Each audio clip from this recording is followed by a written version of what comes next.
Matt, there you go.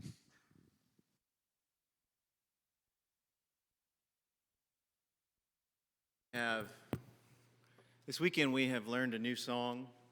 It's probably new for most people here, except for the 214 plus kids that are here. It's been a fun weekend. This song is called "The Goodness of God." Considers the goodness that God brings into our lives. It's a beautiful song. If you don't mind, please stand as we sing this song.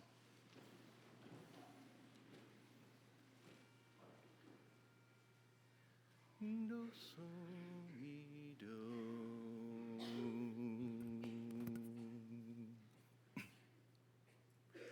I love you, Lord.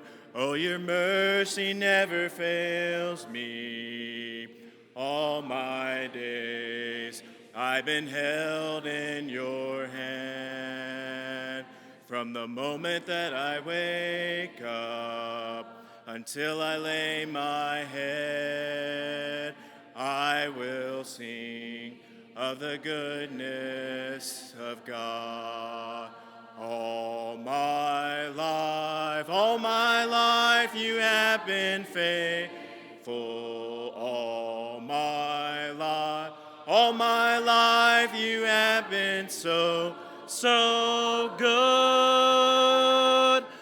With every breath that I am able, I will sing of the goodness of God.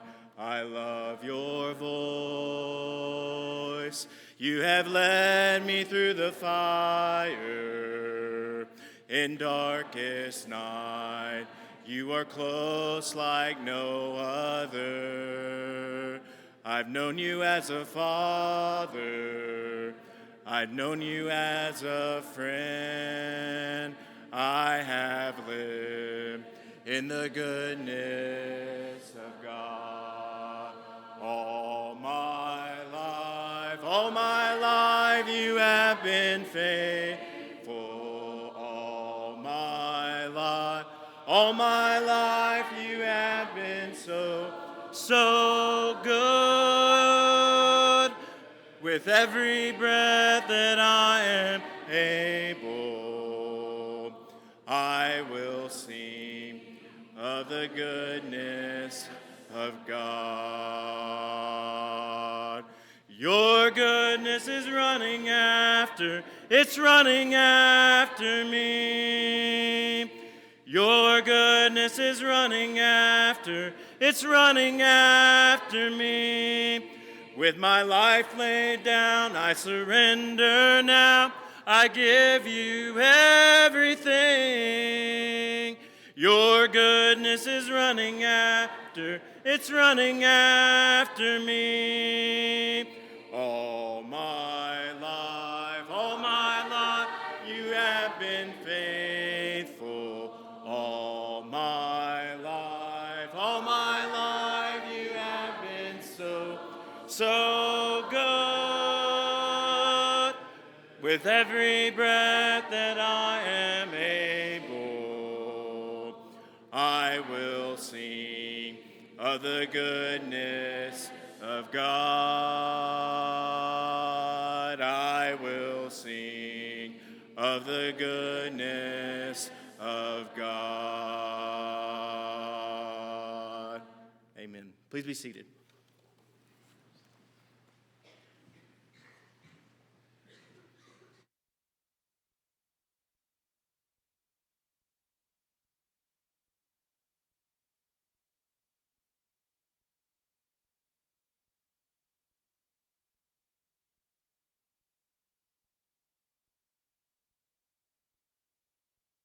For opening up your homes and opening up your lives to all these teens here this weekend. Thank you so very, very much. Right into the lesson, it was kind of shared that this was a sermon that would kind of be for the kids, but I think it's even more so for the parents, and you'll understand in just a moment. 35 years ago, I got into my Ford Mustang in Lubbock, Texas, and began the trek all the way down to Temple Terrace to go to school. Everything I owned was in my car, and it all fit in the back seat without a problem. And when I jumped in the car, it was just me. No cell phone, no other means of communication, but I did have one friend with me. He didn't talk a lot, or he didn't necessarily listen to me talk, is probably the better way to put it. His name was Rand McNally. Anybody know Rand? Yeah, all the older folks laughed. The kids are going, I have no idea who this dude is. It was a map book. Go to the Smithsonian. You'll find it in the archives section. And so what I actually did is I would flip from one state to the next to make my way down following the map directions all the way to Temple Terrace. And when I got there, I went to what was called a payphone. Yeah. And you would pick up this little thing that you would put up to your ear. It had a cord going to it, to this box. Am I on? As far as I know, I'm on. Is it childproof?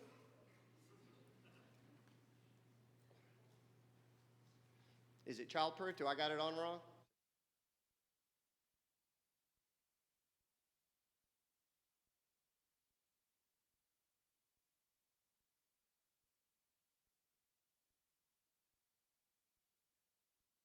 Breaker, breaker. Is this a walkie-talkie? All right. Showing my age a lot, aren't I? So I go up to this payphone, see? And I dial 0. And it was like Andy Griffith. Sarah, you there? No, and I did what was called a collect call. And so I would give the operator my number, and my dad picked up on the other end, and it says, do you agree to accept charges from Phil? And I'm like, please accept, please accept. And he said, yes. And here's what's amazing. I survived. I survived. Now, I'll have to confess, just the other day, Cheryl and I jumped in the car, and we were driving together from Tampa up here, and we had this thing called Maps. It was in our cell phone, and we called our kids. We listened to podcasts on the rail, and I was like, oh, this is so cool. Technology's brought us a long way, hasn't it? In fact, more than likely, most of us have a cell phone, and we use it all the time. And you know what? It's so cool. Here's a great way to use technology. Share pictures of your kids, especially pictures of your kids' embarrassing outfits. That's how you win the internet, right? In fact, here's another great picture that I found on the internet. This was a parenting session last year at West End. Kind of an effective shock therapy for children, how to bring them in line. But if you really want to win with technology, this wins every time. Pictures of kids, right? That wins. That I enjoy. That is fun. But this is generally the picture you see the most. A family together, but not together. And here's the irony of what's happened with our cell phone-driven world, especially with the context of social media. Social media has made us less social. Made us less social. Let me just say from the very beginning, before I really get into this, I have no intent to get rid of my cell phone. And anybody who gets up in front of you as an old curmudgeon and says, you can live without it, this technology, then ask them to go get rid of their washer and dryer and go back to a tub and start washing their clothes that way. We like technology. But with every blessing, there can easily be a curse.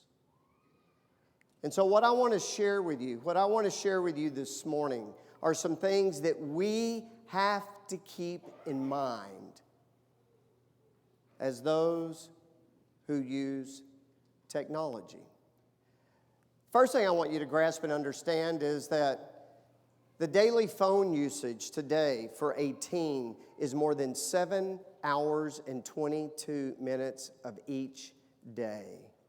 Preteens who have phones spend more than 4 hours a day on a device. At that rate, the average teen will spend 210 hours a month And if you're a college student, the rate goes up even more. According to statistics, college students spend anywhere from 8 to 10 hours a day on a screen.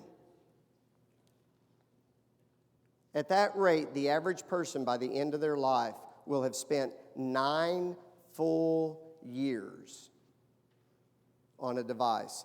And it's not just waking hours, that's 9 full years, 24 hours a day, 7 days a week. For 9 full years on a screen.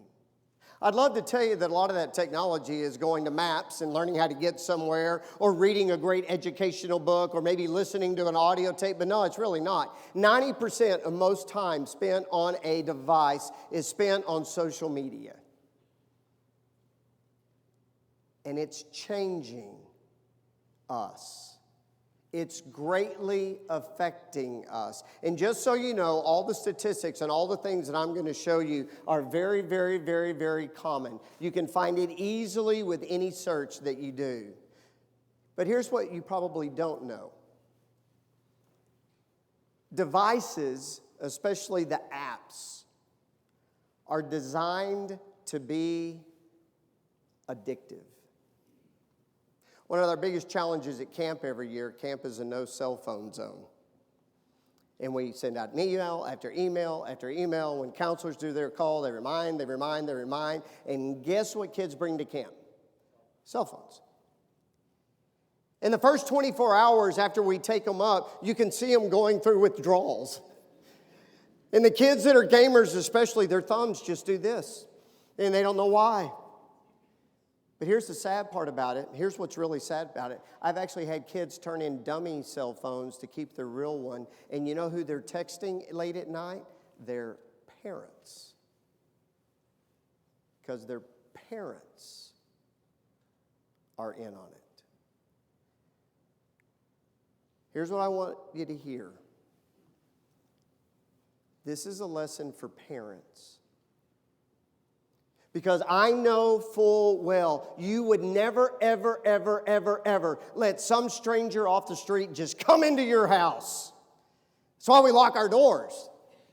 That's why we're always checking the doors. That's why we're always very cautious of our neighborhood. And some of us may even have gates or other kinds of security to keep people out. But we give our kids a cell phone, or we have a cell phone ourselves, and instantly anybody, anywhere in the world can come into our life. And they get our ear, they get our mind, and they can get our heart. Steve Jobs, when he first came up with the iPhone, made sure his kids didn't get one. Isn't that interesting? In fact, many of those in Silicon Valley who were responsible for what we know as this great digital wave were very cautious about sharing them to their kids. Why? Because they recognized the addiction value that could come with it. Think of it this way. Everything that you jump on, especially with respect to social media, it never, ever ends. I'll tell you what, let me do a little throwback for you here. Anybody remember magazines? It was so cool, man. Sports Illustrated would come to the house, or even Christianity magazine. I remember that back in the day. That was so awesome. Go to the house and you just read and read. But here's what happened. Once you got to the end of the book or the end of the magazine, it was over. News feeds don't work that way. They never, ever, ever, ever, ever, ever end. And when a video stops, what does it immediately do? Takes you to the next one. In fact, in 5 seconds, here comes the next one, because it's designed to hook you. You have constant notices. I have to confess, don't do it to me. But I have a hard time leaving my phone alone if it vibrates or dings. I'm one of those compulsive people that can't let it go. Notification. Ding. How many emails you got? You got 3 or 4. My wife, she's amazing. She literally has 12,000 unopened emails. I can't take it. I got 2, and I'm ready to jump over a cliff. I've got to answer them. But that's the point. That's the point, to keep you on there. And so you also have a push notification. And then here's what's really interesting when you get into it. You have numerous choices per page. So I jump on a page. Here's my innocent enough FC Camp, Florida Camp page. And I want you to notice that on the far left side, yo, Phil, reminder, here's all the groups you're in. In fact, the Hueytown Church of Christ has 4 notices. Your CrossFit group has 20. Your Joel Sloan Camp page has 20 notices. You better go look at that. And then on this side, hey, here's some friends maybe you don't know. And so what happens is you go on to check something. You tend to be there only 20 seconds. And the next thing you know, 20 minutes has flown by because you got off into the social media neverland. It's designed to be that way. Here's what else is amazing. Anybody ever got onto social media and within 5 minutes you find yourself screaming, "What are you doing? What are your parents thinking? What are you kids?" Or somebody posts something political and you're ready to blow up and you feel like you got to respond because there's a strong appeal to outrage. Outrage sells. Outrage holds you. It consumes you. Tristan Harris, who was a former CEO of major tech company in the Silicon Valley, now is part of a very important documentary, parents, if you haven't seen it on Netflix. It's called The Social Dilemma. And you need to see it. Because what he and other tech engineers reveal is the lengths at which those who design the apps and the devices go to hook us and make us stay longer. In fact, he said, according to the CEO of Netflix, our greatest competition and competitor is Facebook, YouTube, and sleep. How do we keep them awake so they'll watch longer? And what the deal is, your advertisers are choosing the schemes. Because the longer you're on, the more money they make. It's designed to be addictive. Down at Florida College, we don't allow cell phones in chapel. I have to confess, every time I'm doing announcements, I can see the kids just trying to get in that one last text. The last time I was doing announcements, I said, all right, everybody get your last puff of your cigarette out. Get the nicotine out of your system real quick, and then we'll set them away, and in 15 minutes, you can continue with the addiction. I said it tongue in cheek, but in reality, it's what's happened to us. In fact, behavioral therapists will tell you it provides the same chemical rush in the brain as you find in those kind of addictive behaviors. So are you an addict? Could I possibly be an addict? Well, here's some symptoms. Maybe you panic when you don't have your phone. Anybody ever turned around and go back to the house to get your phone? Or you just left the room. I left it somewhere. I got to find it. Maybe it's a phantom pulse. Have you ever felt it vibrate when it wasn't there? I'll have to confess, this one has me. When I was in the news business, I had a cell phone in this pocket. I had a pager on this hip. We had a cell phone everywhere else. I mean, we were constantly in communication. And so my phone was vibrating all the time. And what was weird was I could feel my leg vibrate when there wasn't a phone in it at times. I was like, whoa. But you just think it was going off. You ever checked it late at night? Ooh, even more so. Have you ever been on it while you're eating with others? That's the epitome of rude. But the addiction and the desire is so strong that even when somebody is sitting right in front of us, we will ignore them to go off into the digital realm for somebody. Maybe you've got tech neck. Neck ever hurt from doing this? Always hunched over? Or maybe you've been texting or even surfing your phone while driving. I struggle with that at times. That I would risk my own life or the life of others to see what's on my phone. Or maybe somebody's just talked to you about it. But here's the deal. The phone devices were designed to be that way. Right now, there's a popular game. Actually, it's been a popular game for years. 350 million subscribers. In fact, some have estimated it's probably closer to 400 million subscribers. And here's what's crazy. Kids have been known to play the game so much and for so long that there's actually been multiple reports of kids who don't even get up to go to the bathroom because they're so hooked on their game. There was actually a story from the UK about a year or so ago about a girl who was playing so long that she didn't get off the couch for 2 days. Consumed, addicted to a game. We've also noticed that there's been a lot of bullying that's come as a result of social media. A lot of anxiety. In fact, even online predators have found their ways to get into our homes via the internet or games. And here's what I want you to remember.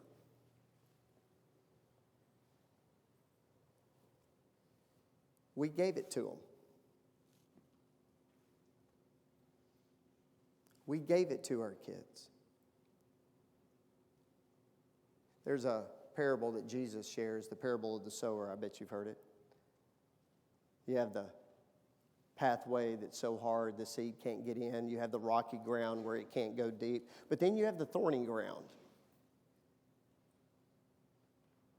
And the thorny ground is symbolic of the heart that gets choked out by the cares of the world. Here's the challenge with that, parents. Often we, as parents, have planted the thorns in our kids' garden. They have grown up and choked out our kids. And what's sad is, and I know this may sound like the typical preacher alarmist, but we as parents have given our kids the device that is choking out the will of God. Here's what happens with daily use of a cell phone. And again, these statistics are everywhere. It's very easy to find. People that are on their cell phones daily, especially at the rate that we see of the average person, even the average adult, is that it leads to great anxiety. Since 2012, when Facebook took over Instagram and the total social media platform began to drastically change, and there was instant access to everywhere all the time in manners that are just unprecedented, it was beginning at that moment that we began to see a huge rise among teens and children, anxiety and mental health disorders. In fact, today, it's not even uncommon at our camps to have more than 25% of the kids that come to camp that are on some sort of anxiety medication. Because we're feeling it. Mood swings. Not just mood swings, but also the challenge of isolation. And again, it's the irony of social media. It's made us less social. Where it's easy to hide. In fact, anybody here ever found yourself maybe in an encounter where you're about to see somebody or walk by somebody that you don't know, and immediately what do so they don't have to talk to you? They go to their phone. It's as if it's a shield. Shield's up. It's like if you were standing in an elevator and somebody walked in and you turned and faced the wall just because you don't want to engage. That's what's happened to us. We're finding ourselves more willing to talk to somebody who is not even in front of us than the person in front of us. It isolates us. And then we have the inability to talk to others. We actually have seen this at camp some. It's a big challenge. The guys don't know how to talk to girls. All right, can any girls agree with that? Yeah? The guys don't know how to talk to you. Now, I will confess, when I was a kid, it was funny. We would try to talk to girls, but we weren't very good at it. I remember my friend Kurt, we were walking through a mall once, and there was a cute girl walking down the other side, and he goes, watch this. And he started cruising over there, and as he made eye contact with her, he ran into a trash can and fell over. It was awesome. And most of us as guys, we know that when you're trying to talk to a girl, generally she'll say, "Hi, how are you?" And all you say is, that's all you can get out. "Hi, my name's," that's all you got. I get it. But due to the screen, we don't even try to communicate at all. Or we'll get into some little conversation that's far from transparent, far from desirable, that we'll just try to talk via a text to somebody.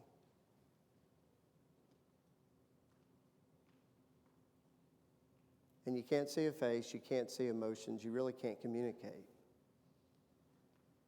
In fact, how many times have you been in a text conversation or have you been in a social media exchange and somebody misinterpreted your comments because of just the way it was written and they couldn't see your face? Right?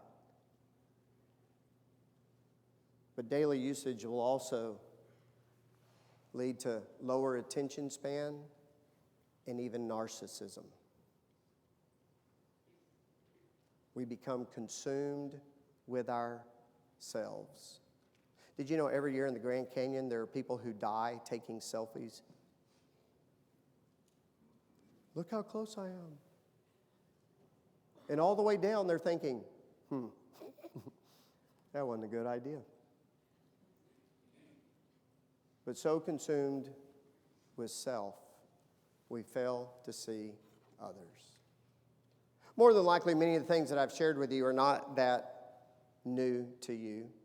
But maybe this is. Here was a survey done by AT&T. What would you rather give up, all right? To get the internet, what would you be willing to give up, all right? Some people said chocolate. Clearly, they don't understand the value of chocolate. 87% say, "I'd give up chocolate just so I can have internet." 35% said they'd give up all your hair. Some people, that's not a problem. But for some, yeah, gave up hair. How about this? Some people, 30% said they would give up a finger. I'd give up a finger. Let me tell you, if you're going to do that, I'll go and give you a little advice. The fourth finger here that really has no value at all, that'd be the one, if you're thinking that way. The sense of taste, 29%, 23% a dream job, 19% said I'd give up love so I could have the internet. Isn't that crazy?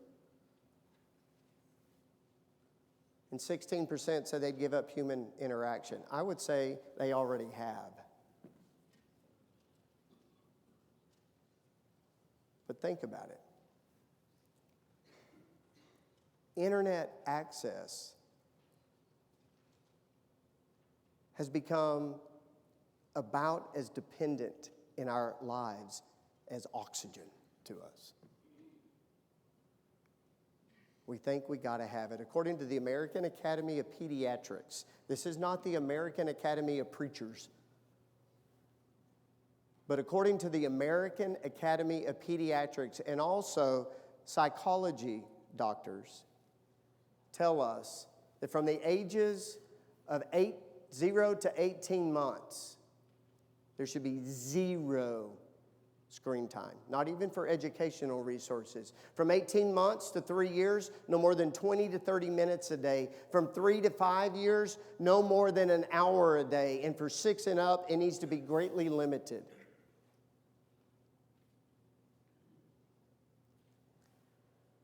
No screens in the bedrooms. This isn't my list. This is the American Academy of Pediatrics.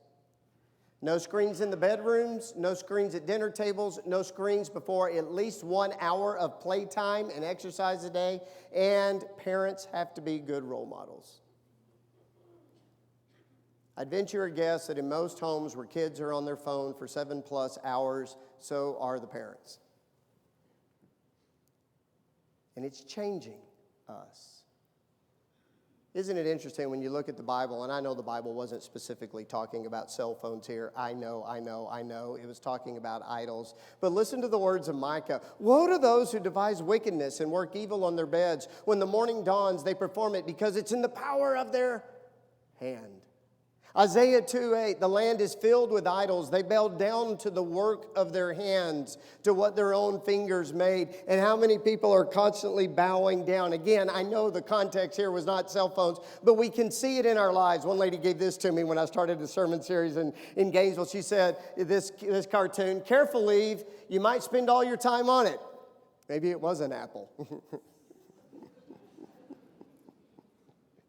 Maybe it was an apple. All right, if you got the Heavenly Library with you, I want you to go to the book of Genesis real quick. The book of Genesis. I want to take you to a story that you probably know, but I want to see it in the context of what we're talking about this morning. You ever wondered why the Lord got so upset when the people of the world were building a tower? I mean, what's the big deal? They're just building a tower. So they're going to try to get it up into heaven. Eventually, they're going to find out there's no oxygen up there, and they're going to start passing out once they get to the 3,000th and 29th floor, you know. Why is God so upset? Why did God make sure it ended? Why did he confuse their language? Notice verse 4. Verse 4. Listen to what the people say. Come. Let us build ourselves a city and a tower with its top into the heavens, and let us make a name for ourselves, lest we be dispersed over the face of the earth. Did you hear what they said? Let us, all of us together, what we're going to do is we're going to do the opposite of what God has told us to do. What did God say over and over and over again? Every single time that you go and you look at God's creation, even after the flood, what does he tell man? Go throughout all the earth. Disperse to the earth. Go multiply. Go spread out. Go around the world. Thin the herd. Go and prosper in different places. They said, we don't want to do that. We don't want to do that. All of us are going to stay together and we're going to defy God. And here's what it showed. When every single person in the world is in your ear, you may claim it's unification, but it is not good for us. It is not good for us. Because their intent was to defy God. And so when God confused their languages and forced them to separate, he was actually doing it for their own good. I want you to think about something. I want you to really think about something with respect to the phone. Everybody, anywhere in the world can get in your ear. And it's not good for us. I tell you, the way we can communicate today and talk today, it's amazing. But that kind of unification is also very, very dangerous. All right. I've already told you, I don't have the desire to get rid of my cell phone, okay? And I want us to conclude our time this morning with some great blessings that can come from technology. But for the next couple of minutes, if you'll allow me, and especially parents, if you'll just listen to me, I want to share with you just some things from my own heart. Now, let me go ahead and preface this. Some of this comes from the first book of Phil Opinions. It's a great book. If you ever want to read it, I'll share it with you. I'm going to go ahead and tell you that. But it also comes from the privilege of having the ability to work with kids daily for many, many years. Whether it's at camp, whether it's at teen weekends, whether it's at school, whether it's our own congregations or even our own children. And so these are some things that I want to share with you that we need to beware of building towers of defiance to God, because it can happen real easy in our own homes. Okay? So these are my suggestions. Number one, no kid should have a phone before 8th grade. Personally, our children did not get phones until they were 16, and they lived to tell about it. They survived. We didn't think they should have a phone until they were driving, and then a phone was actually a phone. There was a limit on devices. The research is overwhelming, folks. The research is overwhelming. Phones, devices are hurting our children. So don't even think about it before the 8th grade. And if you must give them one, make sure it's only a phone. Never text and drive. Never, ever, ever text and drive. I have a good friend. He's an elder back in the church in Gainesville. He's a judge. And there are numerous tragedies of people texting and driving and not just hurting themselves, but hurting others. No immodest clothing. Don't put it out there. If you wouldn't wear it in front of your grandmother or you wouldn't wear it in front of this assembly, do not put it on and parade it on Facebook. We need to show the world we're different. Definitely don't go anywhere close to any dark alleys. And you need to have limits in place to make sure you don't go there. You know what's interesting about my phone and my wife's phone, in fact, even our kids' phones? Every single one of us know the passcode to get on there. In fact, even at camp, all the kids at camp know my cell phone passcode. So if I accidentally have left it in a golf cart or something, it's amazing what happens when I get back to my phone and what the kids have left on there for me. I always have tons of pictures and other things and notes to Mr. Phil. And you know what? I'm good with that. Because I don't need a place to hide. And Lord willing, I don't need to hide anything. Mom and Dad, if you've given your kid a phone and they've had it for many years unrestricted, they have seen porn.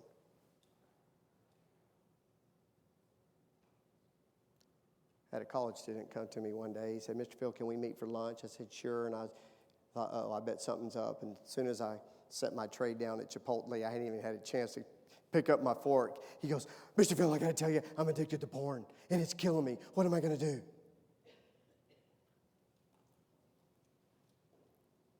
And I said, what is it? Is it your computer? He goes, no, it's my phone. Who bought the phone? His parents. His parents. And I said, you don't have any safeguards? No. So beginning at that very moment, we started to set up safeguards. We started to delete things. We even both said, okay, we're going to have accountability and going to work together on this. But you have to make a drastic change in your life. You have to recognize that this is an open door any time to sin, and you have got to nail the door shut. Because it's destroying our young men. Don't argue. And be careful that anything you like reveals your heart out there. And don't share fake news. Don't get me going as a news journalist guy. There's a lot of dumb out there. Don't share it. And please don't criticize openly. If you've got to say something negative or you need to address something with somebody, do it privately. The message board is not the place to do it. And recognize and understand we need to be very careful about politics. And we don't need politics coming into our churches, and we don't need to be allowing it to consume our lives. Folks, listen to me on this. It doesn't matter who is on the throne in Washington, D.C. They're not our king. And it ain't going to matter. In the days of Jesus, there were Caesars who were greatly ungodly, and Jesus never said, go protest. Now, that doesn't mean you can't have your convictions. That doesn't mean you can't celebrate the fact that you live in a wonderful country where you're allowed to vote, but don't make that your platform. You are a child of God first and foremost. Again, this is First Opinion. It's a great book. But I think it's so important because we're losing a lot of evangelistic opportunities. And be careful of being preachy. Tell you know who struggles a lot? You know who struggles a lot with social media? Preachers. We struggle with that. Because if we're not careful, we're promoting ourselves more than we're promoting the cross or others. Be very careful of arrogance and sarcasm. It never works well in social media. And just be careful of wasting your time. Make sense? All right, there's all the don'ts. There's all the don'ts. Let me finish this out with some things that are very positive. All right? Let me share with you what's really, really, really good about technology. We can build bridges of hope, and there's a good reason, because I don't plan to get rid of my phone, and I'm going to use maps to get home. I've already looked. It's going to take me 11 hours and a half to drive home, and I've already looked to see all the traffic in Atlanta and all the red dots. I like knowing where the red is, so I can avoid it. All right? I also like being able to listen to podcasts, and I love being in text groups. I told you that I go crazy when my phone's vibrating. You know, I was doing a teen weekend once, I kid you not, and I had just set my phone here on the Lord's table, and I was just sharing thoughts with the kids and talking, and my phone kept vibrating. And I was like, who's texting me? Especially right now. So at the end of the session, I went and picked it up, and it was a preacher text group that I'm in. Kenny Moore, Roger Schaus, Ricky Jenkins, Don Truex, any of those names ring a bell to you? Yeah, I'm in a teen weekend. They're all at home watching the Olympics, and they've just started a debate. If they were to be on a bobsled team, which one of us would be driving or sitting in the back? I'll have to confess, it was fun. And that's a great use of technology. If you're surrounding yourself with good people, keep doing it. Here's some other things that you can always do with technology. It's a great way to share joy and gratitude anytime. It's a great opportunity to be an encouragement to others, to be listening to others. It's a great opportunity to be able to speak with grace and share grace with this world. That's what you need to be posting and sharing. It's a great opportunity to promote good things. Share the good things that you're seeing in the world. Sharing the good things that are happening with your family in Christ. Share the good things that God is doing in your life. Share with the world what the world desperately needs to see, and that is grace and love. And build stronger friendships. Isn't it cool how we can communicate now so easily? Use that. Soak that up. Anybody here have a family text group? Oh man, isn't that cool? In fact, you can go to my phone right now, and we still track our kids. And they track us. And I have a daughter in Nashville, and every now and then when I'm sitting in my office in Tampa and I see she's at Starbucks, I say, hey, get me one, would you?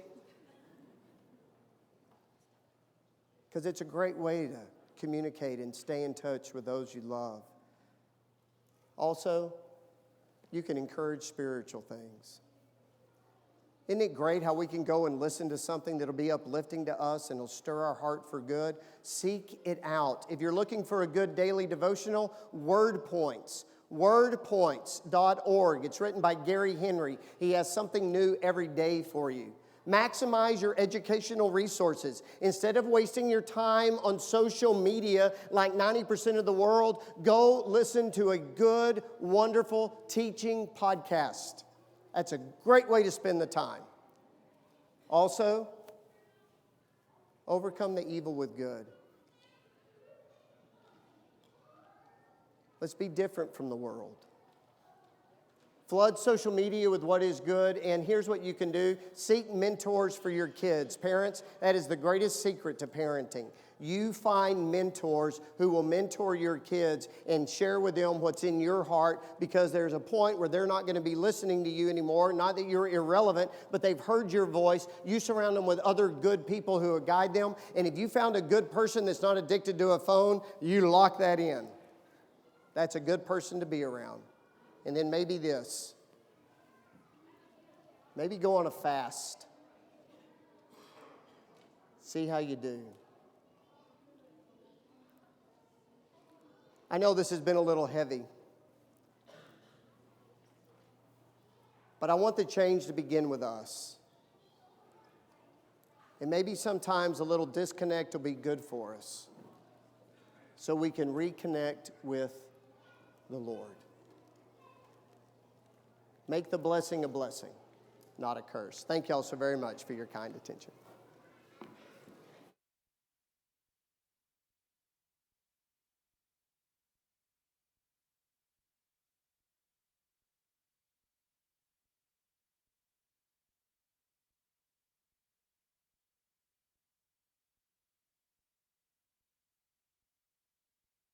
Turn the microphone on. Hello? Hello? Turn it up. Hello? Okay. Thanks, Phil. Appreciate that. And for everybody, if you need to go to the men's room or the women's room, the ladies is back this way. The men's is back this way. If you have not gotten the emblems yet, you need to make sure you have the emblems for the Lord's Supper. And also, as we have more people arriving, to be able to pick up their young people, just kind of be aware of that and making seats available for folks. Thank you.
Oh, you're good. This is you too. Oh, I may need that. Thank you. Yes, sir. Okay, folks, we've got about 5 minutes before we'll get started.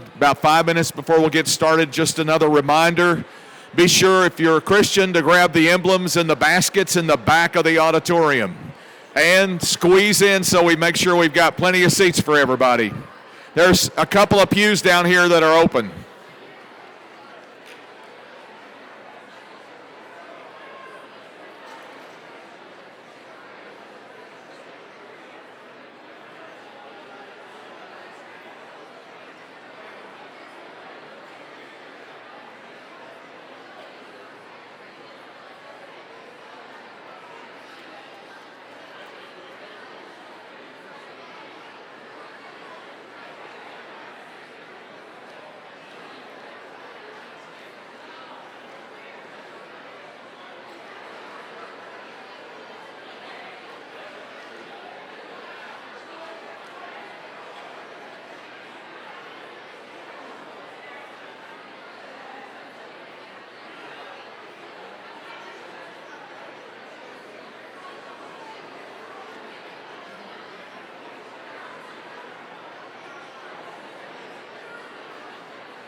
Okay, we will be getting started in about 2 minutes, so everybody start finding their way to their seats, please. Go to the bathroom if you need to. Make sure you also get the Lord's Supper. Thank you.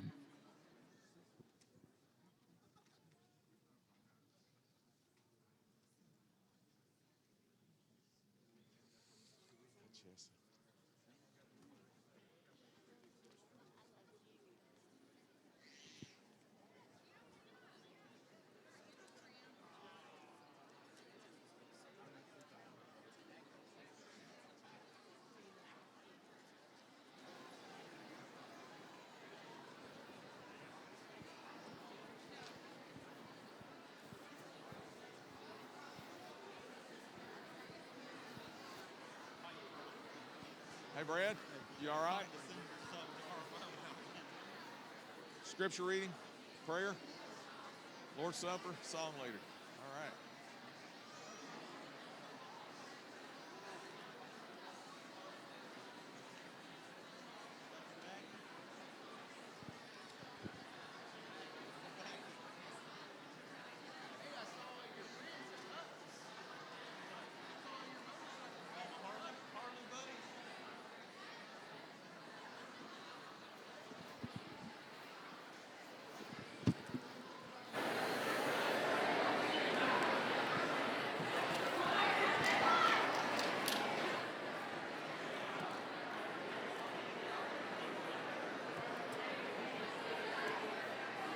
Okay, folks, let's get ready to start our worship service here.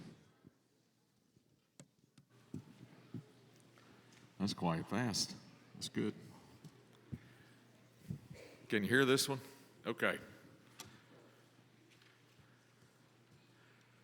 Well, again, we want to say welcome to our guests for being here this morning. If you notice the QR code, it's also in the pews, and you can see it stuck to the back of the pews. So you can take that phone that Phil was talking about, open the camera, and scan the code, and then you'll be able to fill out a visitor's card to let us know that you were here.